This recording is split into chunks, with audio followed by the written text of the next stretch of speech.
क्या है मामला बता। क्या हुआ है, क्या मामला है? जी, पूरे भारत का सबसे बड़ा त्योहार होता है नवरात्रि।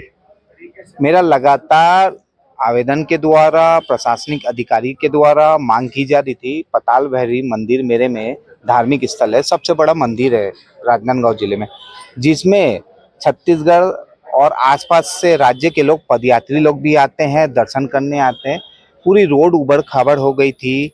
मेरा आग्रह प्रशासन से था कि उस पैच वर्क को कंप्लीट करें, क्योंकि जनता बार बार, वहाँ के निवासी, वहाँ के रहवासी लोग मेरे से अपील कर रहे थे कि इस गड्ढे को आप पाटिए, आप ध्यान दीजिए करके।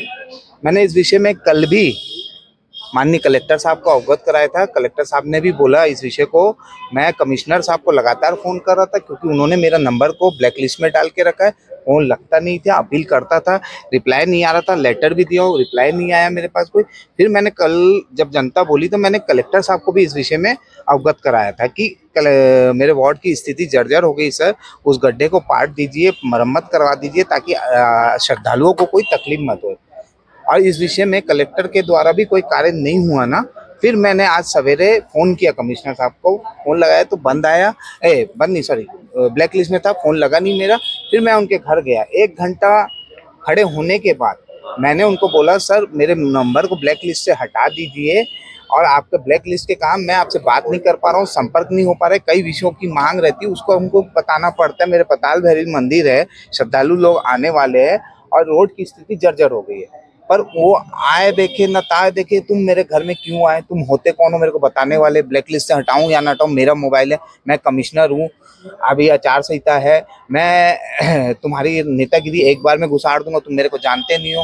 तो उन्होंने मेरे पर हमला कर दिया, डायरेक्ट आके माँ बहन की गाली दी, अश्लील गालियां देते हुए मेरे को गला पकड़ के दोनों हाथ से हमला किया है, और धारदार हथियार कैंची से मेरे को मारने का प्रयास किया। मैं वहां से ले दे के जान बचा के भाग के निकला। वहां पर कैमरा था, कैमरे में पूरा फुटेज था। मैं प्रशासन, पुलिस प्रशासन से बार बार निवेदन कर, नहीं पकड़ सकोगे सर बताएं सर, क्या मामला है? थाना बसंतपुर क्षेत्र में के वार्ड नंबर 45 के पार्षद गगन आइच के द्वारा अभी आवेदन दिया गया है कि वो किसी काम को लेकर नगर निगम कमिश्नर के घर के पास गए हुए थे, और वहां पर इनके साथ धक्का मुक्की और गाली गलौज नगर निगम कमिश्नर ने की है, जिसके संबंध में अभी आवेदन इन्होंने दिया है, और अभी इसको जांच पे लिया गया है, और जांच लेने के पश्चात इसमें अग्रिम वैधानिक कार्रवाई की जाएगी। आज सवेरे करीब 9:30 10:30 के बीच का घटनाक्रम होगा।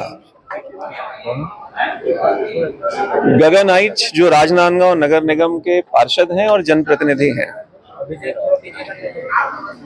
उनके माध्यम से हम सभी लोगों को जानकारी मिली कि नगर निगम कमिश्नर ने उनके साथ गाली गलौज की है, दुर्व्यवहार किया है और मारपीट की है। और उस बात की शिकायत को लेकर पूरा पार्षद दल थाने पहुंचा था। लगातार पुलिस के द्वारा बातों को घुमाने का प्रयास, टाल मटोल करने का प्रयास, जब इसकी जानकारी पहुंची तो हम सभी यहां इकट्ठा हुए। उस पूरे घटनाक्रम की जानकारी लेकर यह निवेदन किया पुलिस प्रशासन से कि आज जनप्रतिनिधि के साथ मारपीट और गाली गलौज की घटना हुई है। कम से कम इस घटना की प्राथमिकी, FIR का तो अधिकार उस जनप्रतिनिधि का बनता है। और प्रशासन में अधिकारी कितना भी बड़ा क्यों ना हो, मारपीट और गाली गलौज तो किसी भी तरीके का एक अक्षम्य व्यवहार है। आज उसी विषय को लेकर भारतीय जनता पार्टी के सभी वरिष्ठ यहां आए हैं, और लगभग 11 बजे से अलग अलग स्तर पर चर्चा हो रही है। और जिस विषय को लेकर गगन आइच लगातार पिछले 15 दिन से आयुक्त महोदय से संपर्क करना चाह रहे थे, वो विषय सिर्फ इतना था कि पाताल भैरवी के जाने वाले रास्ते में बड़े बड़े गड्ढे हो गए। नवरात्रि का पर्व सामने है। बड़ी संख्या में पैदल यात्री श्रद्धालु दर्शन करने जाते हैं। उसकी इतनी ही अपेक्षा थी, उसका उतना ही विषय था कि नवरात्रि के पहले उस सड़क को गड्ढा भरने का काम हो जाए। उस विषय को लेकर ही उसने कई बार उनसे बातचीत करना, फोन में संपर्क करने का प्रयास किया। गगन ने बताया कि उसके मोबाइल को ब्लॉक लिस्ट में डाल दिया गया था। गगन ने कलेक्टर साहब के पास भी इस विषय को रखा था, कल ही रखा था। कलेक्टर साहब ने भी उसे आश्वासन दिया था कि ये काम हो जाएगा, लेकिन जब कहीं से कोई प्रयास नहीं दिखा, तब जाकर ये घटनाक्रम की परिणति ये हुई है।